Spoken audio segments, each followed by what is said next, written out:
अस्सलामुअलैकुम प्यारे दोस्तों, इस वीडियो में हम जानेंगे कि हजरत यूसुफ अलैहिस्सलाम ने कैद खाने से निकलने से क्यों इनकार किया और बादशाह के ख्वाब की ताबीर कैसे सही साबित हुई।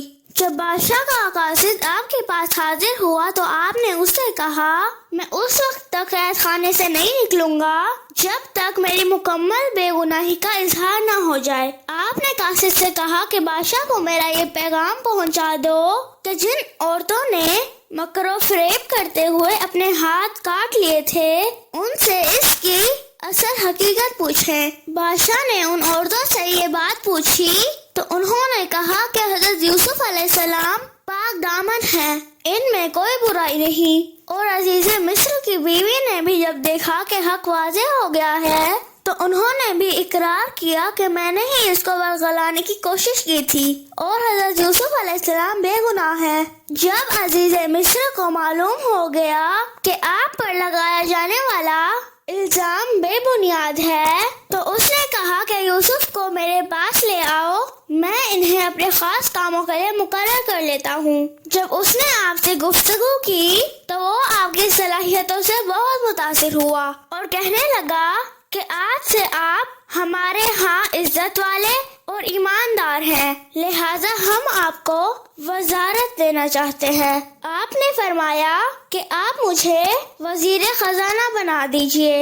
इस तरह अल्लाह ताला का वो वादा पूरा हुआ कि हम आपको जमीन पर आला ओहदे पर फाइज फरमाएंगे। चूँकि आपको पहले से ही इल्म हो चुका था कि 7 साल बाद कहत सालियाँ आएंगी, इसलिए आपने खुशहाली के 7 सालों में बेहतरीन तदाबीर इख्तियार करके अनाज को महफूज कर लिया।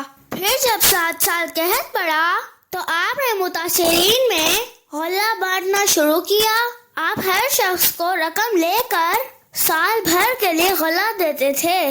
इस कहत का असर किनान शहर तक भी पहुंचा, जहां हजरत याकूब अलैहिस्सलाम रहते थे।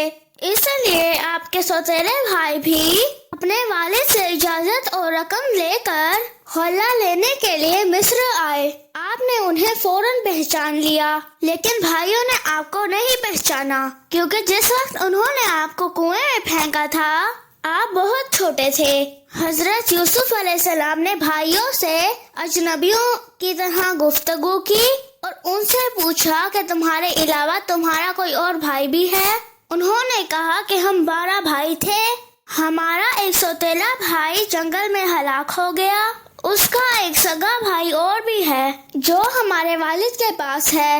हजरत यूसुफ अलैहिस्सलाम ने अपने खादिमों से कहा कि इनकी अच्छी तरह मेहमान नवाजी करो। चुनाचे इनकी खूब मेहमान नवाजी की गई। आपने इन्हें खूब गल्ला दिया और इनकी रकम भी इनके गले में वापस रखवा दी और उनसे ये भी कहा कि आइंदा जब मेरे पास आओ तो अपने छोटे भाई को भी साथ लेके आना, वरना तुम्हें गला नहीं मिलेगा। हजरत यूसुफ अलैहिस्सलाम के भाई गला लेकर घर पहुँचे तो देखा गले में उनकी रकम भी मौजूद है। वो बहुत मुतासिर हुए और अगले साल जब दोबारा गला लेने के लिए जाने लगे तो हजरत याकूब अलैहिस्सलाम से कहा कि ए अब्बा जान, देखिए मिस्र का बादशाह कितना रहमदिल है, उसने हमें गला भी दिया और हमारी रकम भी वापस कर दी। इसलिए इस बार हमारे साथ छोटे भाई बिन्यामीन को भी भेज दे, वरना हमें बादशाह गला नहीं देंगे। हजरत याकूब अलैहिस्सलाम ने मना कर दिया और कहा, मैं हरगिज़ तुम्हारे साथ बिन्यामीन को नहीं भेजूंगा। आखिर मिलत समाजत और पक्के वादे करके बेटों ने हजरत याकूब अलैहिस्सलाम को राजी कर लिया और बिन्यामीन को अपने साथ ले गए।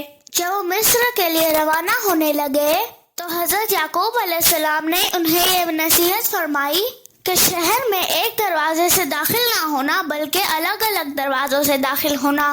बेटे अपने वालिद की नसीहत के मुताबिक शहर के मुख्तलिफ दरवाजों से दाखिल होकर हजरत यूसुफ अलैहिस्सलाम के पास पहुँचे।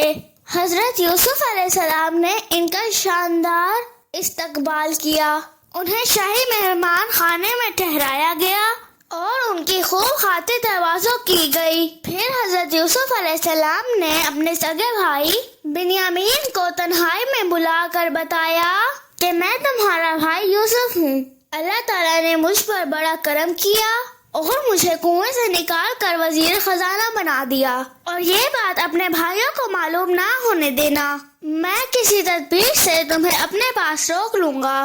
آپ نے بھائیوں کو 3 دن تک اپنے پاس رکھا، پھر ہر ایک کو ایک ایک اونٹ غلہ دے کر روانہ کیا، اور آپ نے اپنے نوکروں کو حکم دیا کہ شاہی پیالہ چھپکے سے بنیامین کے سامان میں ڈال دو۔ یہ قافلہ جیسے ہی مصر سے روانہ ہونے لگا تو نوکروں نے آواز لگائی کہ اے قافلے والو، تم لوگ چور ہو۔ تو پیارے دوستو، اس کے بعد کیا ہوا یہ میں آپ کو اگلی ویڈیو میں سناؤں گی۔